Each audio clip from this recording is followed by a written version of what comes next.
es un programa apto para todo público. Throughout human history, we have searched the stars, looking for clues to answer the ageless question, are we alone in the universe? Could there be something out there interested in visiting us? Flying saucers have invaded our planet. Without a doubt, there is one place on Earth that extraterrestrial life forms have not only visited, but are doing so more and more often. And that place is Hollywood. Are these alien movies mere entertainment? Or could they possibly hold a mirror to the truth? Join us as we witness the scientific inspiration for Hollywood's fantasies. Discover how filmmakers envision their alien creatures. Wham! Something hit me. And compare eyewitness accounts of alien abductions with the on-screen portrayals of these terrifying events. Prepare yourself for a close encounter as aliens invade Hollywood. Welcome to Earth.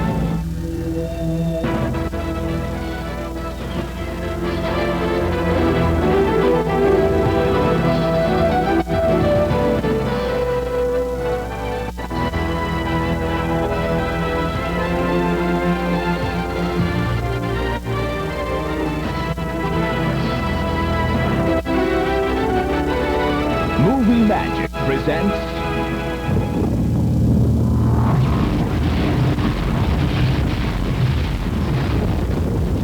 Aliens Invade Hollywood.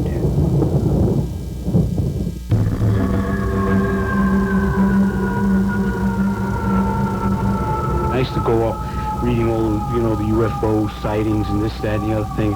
You're always excited when you hear about it, and you always expect the fact that the government's covering stuff up and all that. You always want that to be, don't you? I mean, don't you want there to be people who are smarter than we are somewhere in the universe? Nye County, Nevada. This desolate desert landscape is the home of a top-secret United States military base. An installation as mysterious as its name. Area 51.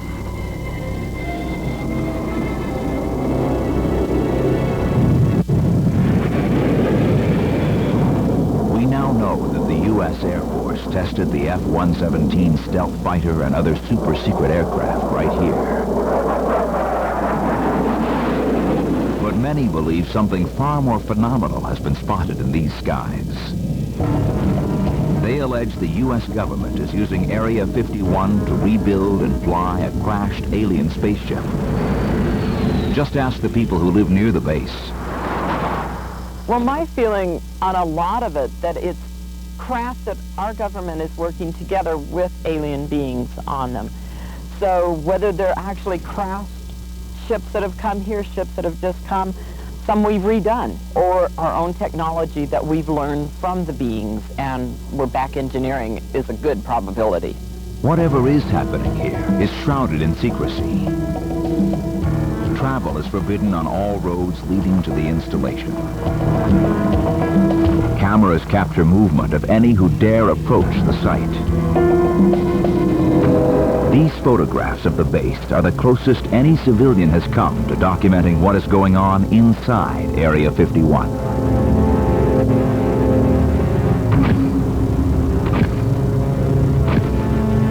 Today, the site from which these photos were taken is off limits to the public.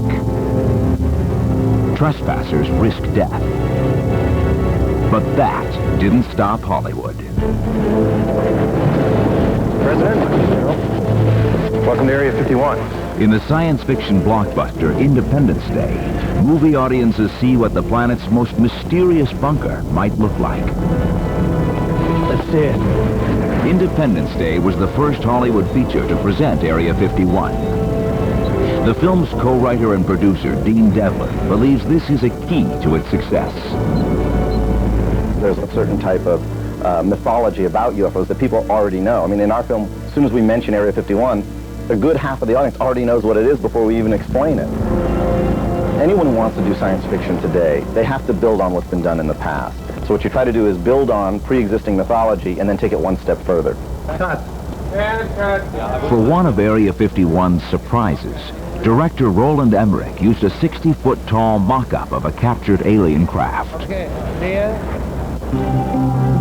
The extraterrestrial spaceship and its underground bunker were designed by art directors Oliver Scholl and Patrick Tatopoulos after conducting extensive research on Area 51. We spoke to people, we got a lot of reference. That was a very important thing for us, is try to grab as much information as possible. And Area 51 is a very magical place, nobody knows about it. Several sources told Tatopoulos of huge truckloads of cement being taken into Area 51. With this in mind, Tatopoulos designed a bunker with concrete walls. And the scale, what we did on the set is we made sure that the actual design and the architecture of the underground world would reflect the fact that it's underground. ID4 goes on to reveal the mysteriously shaped alien pilots that some allege are vaulted in Area 51.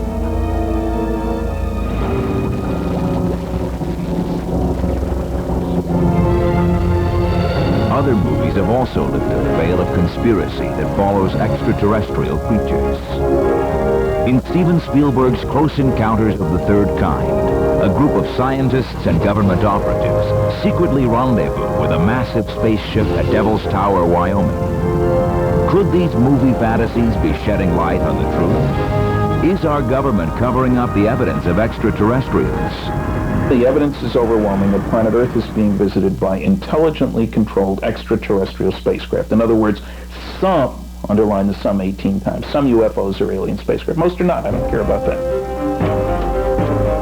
Stanton Friedman is a nuclear physicist.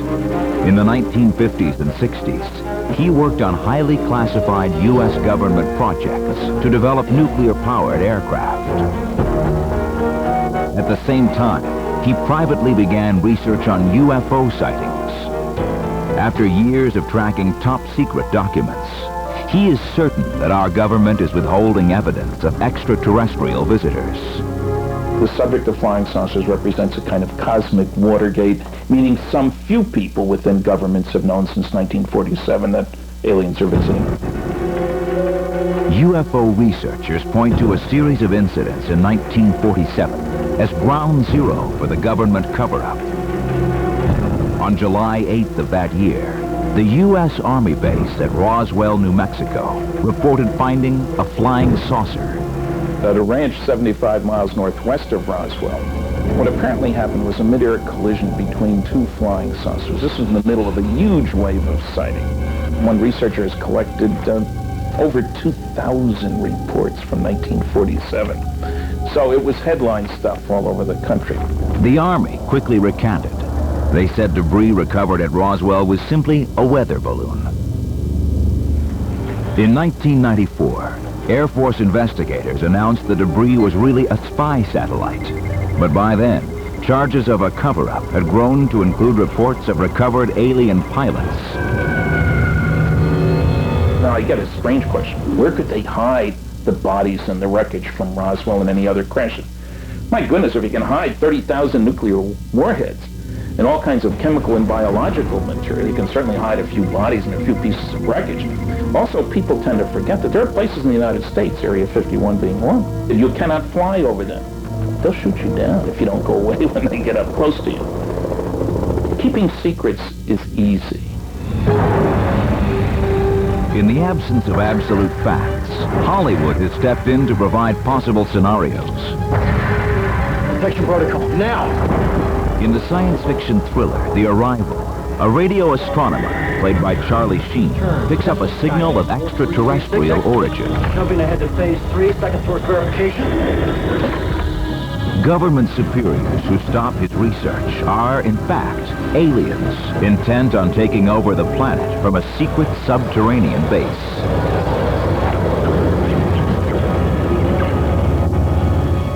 In real life, most scientists dismiss the idea the government is concealing the existence of extraterrestrials.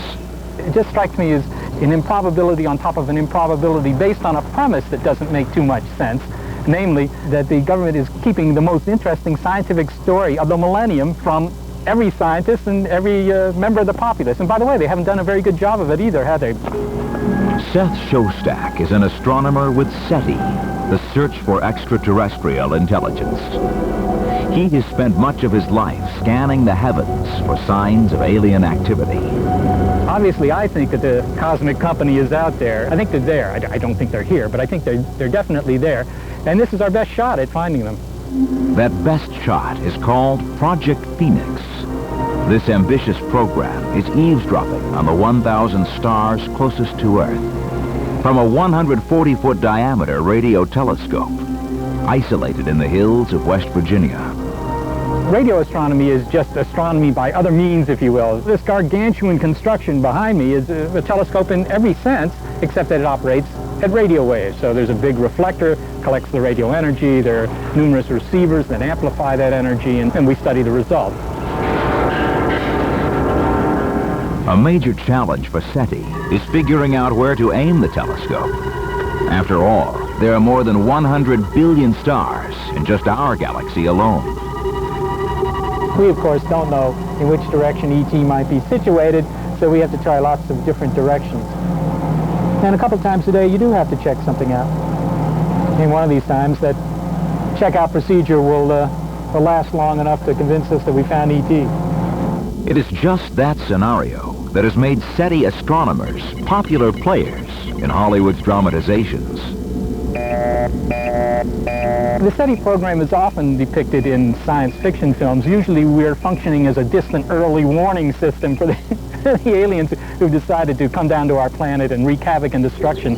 And normally we only detect them when they're not very far away. I think in Independence Day, the SETI project finds them at the distance of the moon. Well, we're looking a lot farther away than the moon. I hope we can do better than that.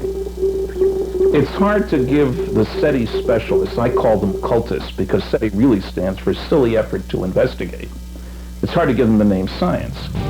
They have consistently misrepresented the data about interstellar travel. Trips to nearby stars are feasible, and they have consistently ignored the data about flying saucers. I think that if there was the slightest bit of real evidence for that, you would see some benefit. I mean, our Air Force would have planes that were 100 times better than anybody else's planes. None of that is true, so there's been no benefit from it either, except maybe for Hollywood. Even though the data may still be scientifically debatable, Hollywood has always led the way in keeping the subject of extraterrestrials in the public eye.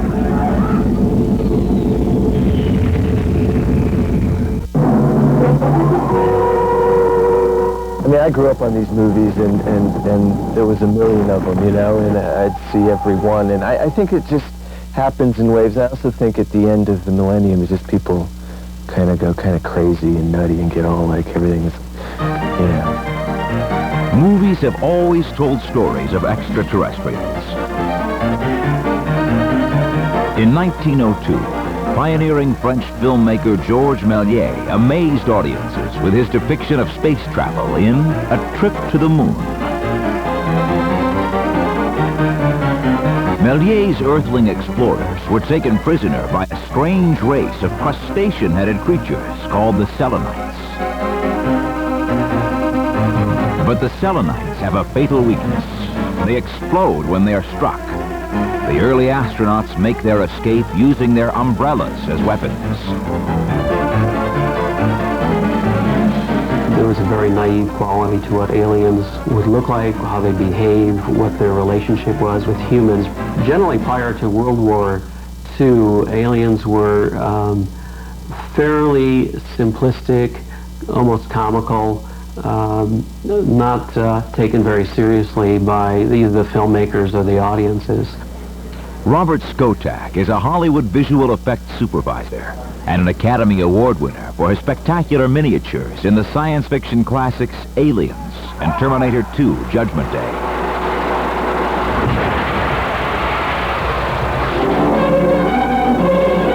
Skotak's fascination with the alien invasion genre began with his earliest movie experiences.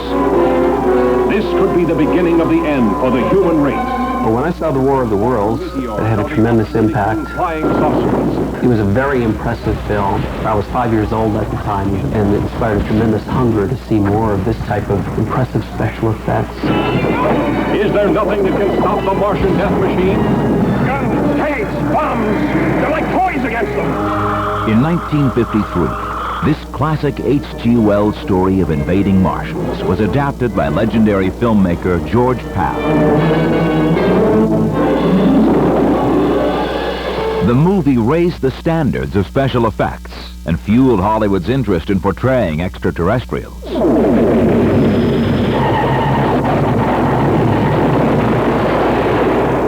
Well, the War of the Worlds was quite a success when it came out. It caused a big stir in the industry. You are now inside a flying saucer. Our destination, the planet Earth. We are the Mysterians. Unfortunately, a lot of much lower budget producers kind of jumped on the bandwagon and made a bunch of films that were frankly terrible and kind of gave the genre a bad name. Swooping down from outer space, blowing up from the... A recurring theme in these films had aliens coming to take over our planet. The Mysterians. I think what started the alien invasion craze in the 50s was probably the UFO reports that were starting to appear in the late 40s and the early 50s. Having come out of World War II, the whole notion of the U.S. being subject to outside invasion of some type seemed very fresh and very frightening to people. Something that was added to that particular mix was our fear of the communist countries with their secret police. And I think the whole notion of the Red Scare developed from fusing this fear of the communist countries, the UFOs that we're hearing reports about, as well as the fact that we had experienced massive warfare. So they all fed into the sort of hopper and created this genre of films. Even the most sensational stories took inspiration from real-world events.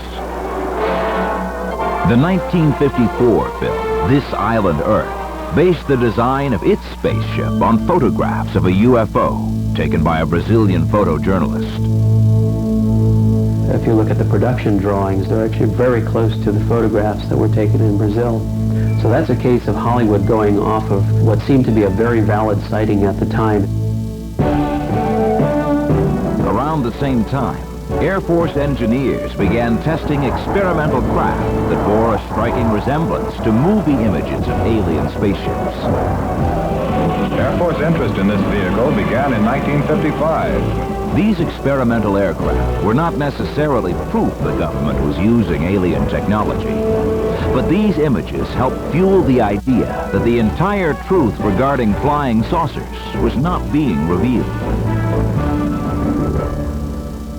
The earliest film to deal with UFO cover-ups and government conspiracy was a small, low-budget film called Invasion of the Saucermen, produced in 1957 by American International. Right in the middle of the film, a little military group goes out to the wooded area and immediately proceeds to destroy the ship and bury it and cover up all trace of it. Only this special unit and the President of the United States will know what happened here tonight. You mean you think we know what's happened? Made 10 years after the Roswell incident, Invasion of the Saucermen is fondly remembered by its effects assistant, Bob Burns. But it's just such a totally unique design for a saucer. And what's really kind of cool is it still actually works. For 40 years, Burns has proudly displayed in his studio the 2-foot model spaceship used in the film, and the alien head he wore for close-up shots. This is 57 now. Roswell was in the 40s, not that far back. When they wrote the script, somebody had to have heard something about that, because they did do this military cover-up of when the saucer lands and they end up blowing it up, trying to get inside of it. And they tell the police, oh, one of our jet planes crashed, which is like an old story. We've heard that many, many times. A government conspiracy is not the only theory touched on in these movies. Over the years, Hollywood has presented intriguing reasons for why extraterrestrials might be visiting. Something is happening. In the 1950s, a few films suggested that some aliens were not only peaceful, but their superior wisdom might help humankind. I came here to give you these facts. But if you threaten to extend your violence, this earth of yours will be reduced to a burned-out cinder. By the late 1970s, after the political fallout from the Vietnam War and Watergate, Movies began to portray aliens as more trustworthy than our human leaders. One thing that we've seen emerge a lot is the idea that there is a reason to hide facts about UFO visitation. Certainly, Close Encounters touches on the government trying to suppress it long enough until they can find out what these aliens want.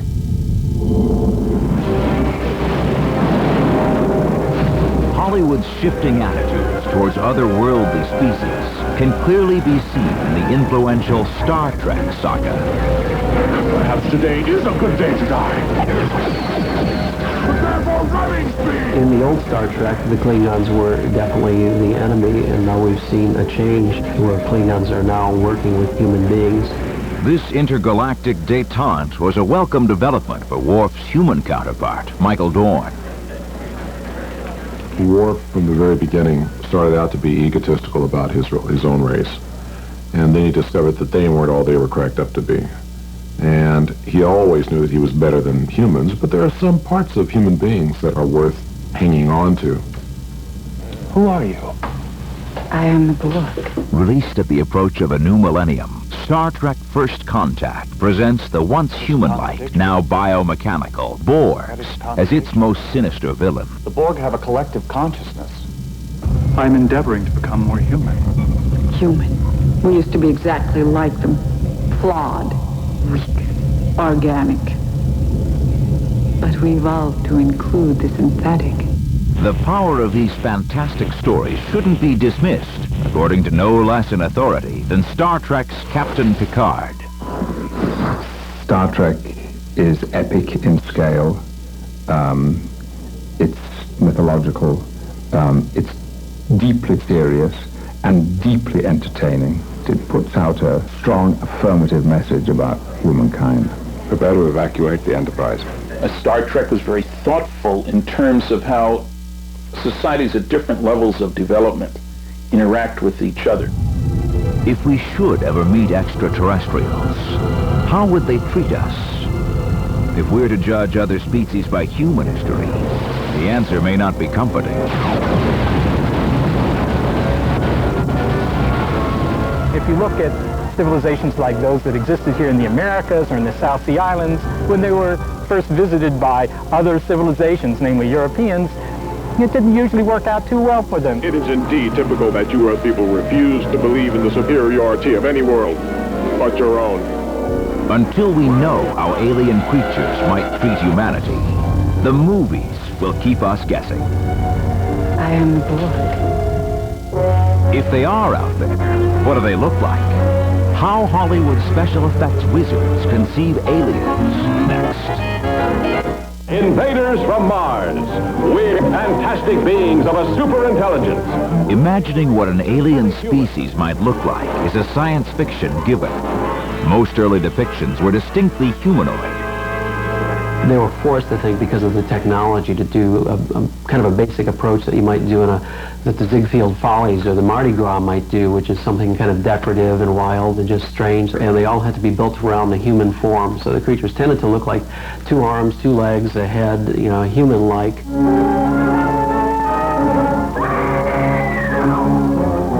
On occasion, Hollywood aliens took on a vastly different type of molecular structure.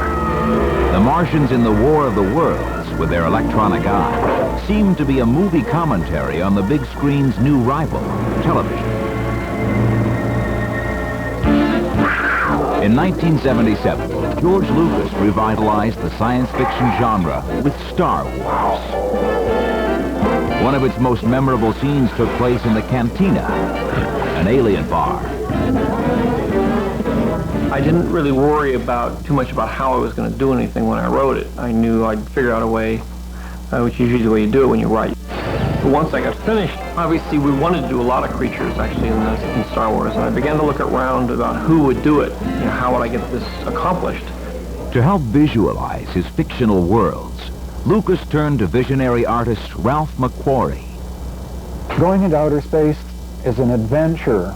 It's got to be more exciting than climbing a mountain or hang gliding or any other sort of putting yourself on the line adventure that I can imagine. The freedom it gives you to fantasize, traveling from one planet to another, meeting aliens, which is always a fascinating idea. While Macquarie's alien creatures were impressively diverse, even the oddest share a resemblance to animal and insect species known to Earthlings. I think you're always looking for something that is going to be a little interesting and different, but also something that people can relate to. If it was possible to come up with something totally different, completely different, and nobody would know what it was. To design a creature that would stand out in any crowd, the producers of the Alien film series turned to Swiss surrealist H.R. Giger. They always want to have eyes. I said, no eyes, no eyes. It's much more dangerous. You don't know what the creature is doing. You don't know if you see nothing. Among those who testify to the alien's power is its most frequent opponent, Sigourney Weaver. Well, actually, I find the alien quite beautiful. Their designs are very extraordinary. For some reason, the alien has... I never really spend time with the guy playing the alien. I don't want to get used to, like, seeing him drink tea and stuff. So when I have had scenes with the alien, it's always been quite a powerful experience, because it is very frightening. Another creature with a fearsome bite, the predator, features exterior mandibles, a look inspired by beetles and other insects. Creator Stan Winston also borrowed details from reptiles and other jungle creatures. There are elements of his face that are somewhat snake-like and somewhat insect-like.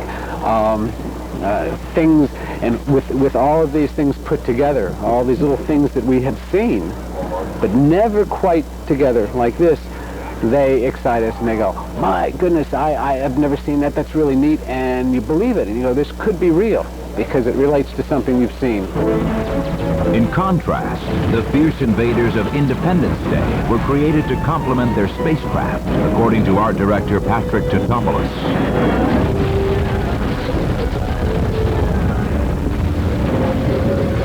We created the spacecraft first. The alien had to work around that. They started to design two different types of alien. One would be more in the tradition of, the Giger style, those like big fantasy creatures. The other one, the smaller one, was more based on the popular imagery, I believe. I mean, big head, small body, but looking a bit like human proportion. Director Roland Emmerich liked both designs, so Tatopoulos created an alien inside an alien. The larger creature provided a protective exoskeleton for the smaller alien. So what this is actually, it's a real organic creature. It's a living creature that the small alien, more clever than those guys, used to travel through space. This is a much stronger creature. It's almost like a bony structure. And the small alien, which is much more fragile, sits on the inside of this thing and basically controls the creature.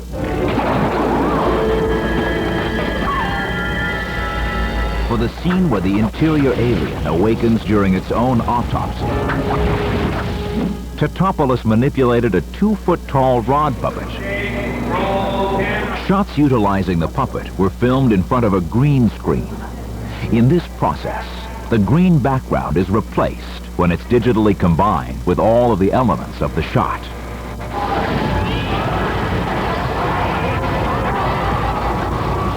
Advancements in visual effects have led to a new generation of extraterrestrials that are generated on computers. That's how the little green stars of the movie Mars Attacks were brought to life. For his salute to the 1950s alien invasion movies, director Tim Burton asked animators at George Lucas's Industrial Light and Magic, or ILM, to recreate aliens originally featured on bubblegum cards. They like beautiful little paintings. That's part of the thing that was attractive about them, the colors and the way the characters looked, and the style of painting was just so nice.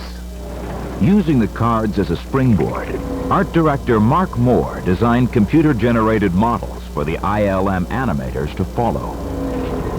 The biggest challenge on this project was finding that line where it's realistic enough so that you feel that this is actually taking place, that these Martians exist, and this technology of theirs is wreaking havoc on Earth, We wanted to make it, you know, using the tools that we have at our disposal now, entertaining enough so that people are actually caught up in the story and with the way the characters are working with everyone else and so perfectly blended with the background that you'd be sort of astonished as to how this is taking place. One of the animator's more bizarre assignments was a scene depicting the Martians' medical experiments on human captives. What's happened is the Martians have abducted the reporter Natalie, Sarah Jessica Parker's character, and also abducted her dog. They're in the spaceship and they're basically performing experiments on them, I suppose you'd say. To create the shot, technical director Ben Snow combines a number of separate elements into one seamless image. First, actress Sarah Jessica Parker and a small chihuahua are both filmed barking in front of a blue screen. And we've got to basically remove her head and put on her dog's head. The dog's name in the film is Poppy, and we've got to graft Poppy's head onto her body. And then, in addition to that, we have the doctors, the Martians, who are all dressed in their sort of Martian operating theatre garb and looking very threatening. And they're turning around, interrupted mid-experiment, and they reveal what's happened to her body.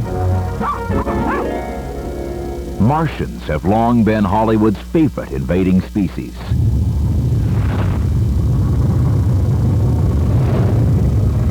So NASA's 1996 announcement of the possible discovery of a life form found on a Martian meteorite had us riveted.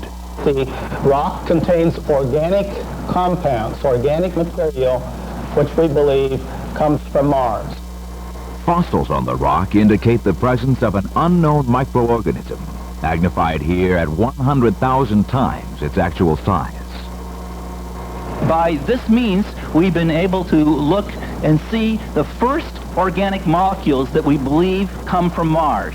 Such discoveries are welcome by Hollywood. They can only fuel future cinematic visions. The freedom to create a new species has inspired several generations of filmmakers and provided audiences with many memorable potential alien candidates. It stands in a remote corner of eastern Arizona.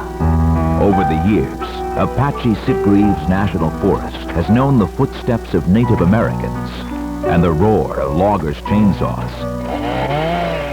If woodsman Travis Walton's phenomenal story is true, it was also the landing site of an alien spacecraft. Well, November 5th, 1975, there were 7 of us working in the woods, and we come up the road, and it was starting to get dark. We hadn't come very far when we noticed a light coming up from up to our right. So I was wondering if maybe, there was a fire or maybe a plane crash. Stop, Mike! Stop the truck! Boom, there it was. I just threw open the door and headed towards this thing because I was thinking that it was just going to be gone in a flash. It would be gone before I even got up close to it. But it didn't turn out that way. The substantial evidence supporting Travis Walton's account convinced Hollywood to tell his story in the 1993 movie Fire in the Sky. Reports of alien abduction are not uncommon, but they are almost always stories from individuals with no eyewitnesses to corroborate the claim. This was not true with Travis Walton. Oh my God. More than 20 years later, the 6 other loggers in the woods that night still swear they saw Travis approach a hovering metallic disc. Mike Rogers was driving the truck. I remember this very clearly. This is a memory that's just etched, it just burned deeply into all of us. I mean, there's no forgetting any minor detail of this thing. Rogers drew this illustration of the hovering object. This thing was 20, 25, maybe even 30 feet in diameter. It was saucer-shaped, kind of like a white dome on top, just barely peeking over the top of it. Parts of it were lighted and parts of it were metallic, or semi-reflective. When I saw this thing, it was a real shock, and it just got worse from there. something came out of the bottom of that thing. Whatever it was, it hit him in the head and chest area and blew him backwards. Just like an explosion had gone off in front of him. Wham! Stunned, afraid Walton was dead, and thinking they might be next, Rogers and the others drove off through the woods. This thing lifted up and just shot off in a streak towards the northeast, just like that. And it was gone, just a blur. The men returned a few minutes later to look for Walton, but found no sign of him. When they reported the incident, police suspected they invented the story to cover up Walton's murder. They conducted a pretty broad search that very day, and they didn't find a thing, and for 4 days there was never a sign of him. When I was returned, I found out that I'd been missing for 5 days and 6 hours, even though to me it seemed like just a matter of hours. News of Walton's disappearance had already attracted sensational stories in the press. But his own account of this missing period is stranger than any reporter's speculation. I didn't regain consciousness quickly, and I was disoriented. I didn't know where I was. There was a light above me. When I looked at it, it really hurt my eyes. My vision finally cleared, and I got where I could see. I saw this creature standing over me, and I just became hysterical. I just flipped out instantly.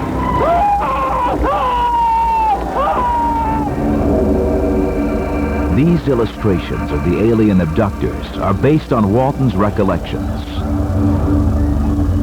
They reveal 2 different types of alien beings on the craft, including creatures that are remarkably humanoid.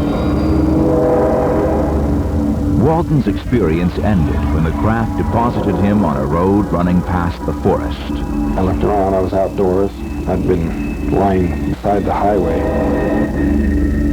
Some psychologists say stories of alien abductions are hallucinations triggered by extreme stress to the brain. And in the years since the event, Rogers and Walton have heard every rationale, from skeptics out to discredit their story. I don't care if they believe. I mean, I've done what I can. I've taken 2 lie detector tests, the only 2 I've ever taken in my life. Both of them on this subject. I've passed them both. One of the things that was just silly, is they were claiming that this was some kind of a delusion. Well, how do 7 people have an identical hallucination? And, it doesn't happen.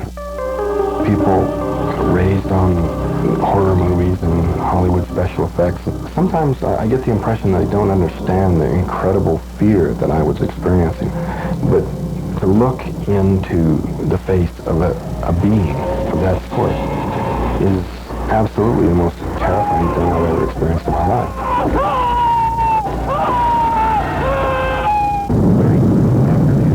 On March 2nd, 1972, NASA launched Pioneer 10, history's most distant human-made object. The first spacecraft to leave our solar system. It travels at 30,000 miles an hour. Built to far outlive its human creators, Pioneer 10 carries a plaque with a message to extraterrestrials about its home planet. I know that we've sent the message out there, and I believe there's a strong possibility that there'll be an answer one day. Hollywood has often speculated about how the announcement of alien contact would be handled. Ladies and gentlemen, this is Drew Pearson.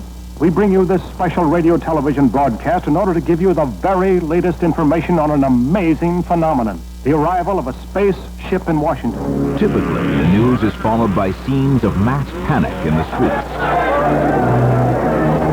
If the day of first contact occurs, how would we react?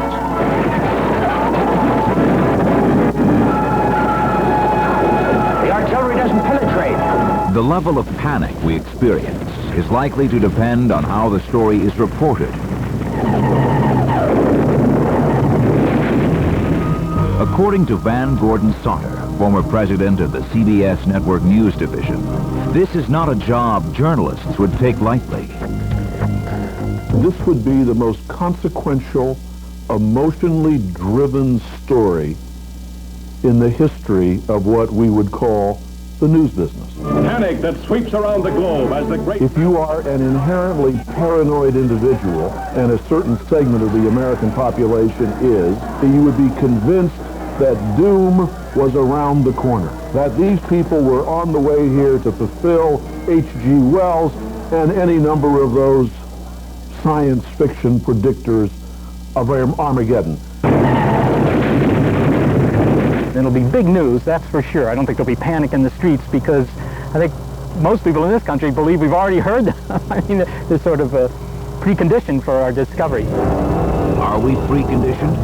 Thanks to Hollywood, we may have been preparing for the aliens' arrival for decades. There's something timeless, I guess, about the notion that there may be other people out there and that some of them may be visiting us. Film historian Leonard Maltin has been observing Hollywood's fascination with extraterrestrials for more than 20 years. It never seems to wear out its welcome. And you'd think somehow that with the progress of decades and the progress of scientific investigation, that this would become less interesting or would be obliterated by science. Instead, it seems to be proliferating. Interest in extraterrestrial visitors is not just limited to movies. Well-known sites with UFO connections are trying to attract more human visitors. Rachel, Nevada, the nearest town to the infamous Area 51, is candidly looking for tourist dollars. Coinciding with the release of the film Independence Day, the state of Nevada renamed Route 51 the Extraterrestrial Highway. It's even prepared a vacation brochure encouraging sightseers to take the E.T. experience. For its part, Roswell, New Mexico, site of the famed 1947 reports of a crashed spacecraft, is now the home of the UFO Museum and Research Center. We have a lot of misunderstanding and misinformation out about the crashes in 1947. At this point in time, we actually feel there were at least 3 crashes in this area during that week. And so we have to be very specific in providing the information and the correct information to the people involved. Among the exhibits is a model of the alien featured in the movie Roswell. The setup is basically kind of like the autopsy that has been talked about. We don't know. Nothing has ever come forth as far as the autopsy, other than we know that it took place at the military base hospital. Hollywood's treatment of extraterrestrials is not passed off as mere fantasy here. This is our history as far as Roswell is concerned. Hollywood does things Hollywood has to do. And even though some of the things are not based on research, are not based on anything credible at times, they are still getting the stories and the questions out into the public's mind. Yet, Hollywood helps us conceive those ideas. A planet doomed to destruction. Thanks to Hollywood's imagination, alien civilizations continue to fascinate. We have been taught to accept this, and maybe that's the whole plan. So that in the next few years, when they say, oh, by the way, aliens have crashed and they're here living among us, okay, fine, good, great, let's meet them. And it won't be the pandemonium that could have happened years ago. Well, it's an interesting idea. I think that the government is slowly leaking things to prepare us for the final contact or confrontation with alien beings. Actually, I think what is happening right now is that there's just a tremendous interest in it, and Hollywood is always interested in what people are interested in because they know they can make money. If there are alien life forms, and if they do come to Earth, I hope that it isn't these movies that have given us any idea of what to do, because I think then we're going to be in real trouble. But even exaggerated depictions validate the efforts of those who are professionally seeking extraterrestrials. And it also allows all of us the chance to be explorers of the final frontier, fulfilling our need for adventure.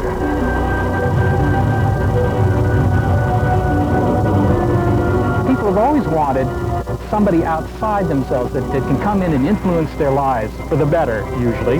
And in the past, that would be angels, maybe organized religion, leprechauns, I don't know what. Now, in the late 20th century, it's the aliens. People want somebody or something to believe in, perhaps. The opportunity movies give us to collectively dream is sure to keep these universally popular stories coming. People of spirit, attention. Should we awake one day to learn something is indeed headed our way, Hollywood's visions will provide our frame of reference. We're all going to sit here and say, boy, do I really hope that this is E.T., and it's not some disease-bearing, malevolent force that is going to eradicate life as we know it. The questions movies have raised will also continue to linger. The Area 51 and how people have caught on, even amongst government people, secrets don't stay secret forever. Until the day comes that the truth about extraterrestrials can be resolved. Hollywood will keep us watching the skies.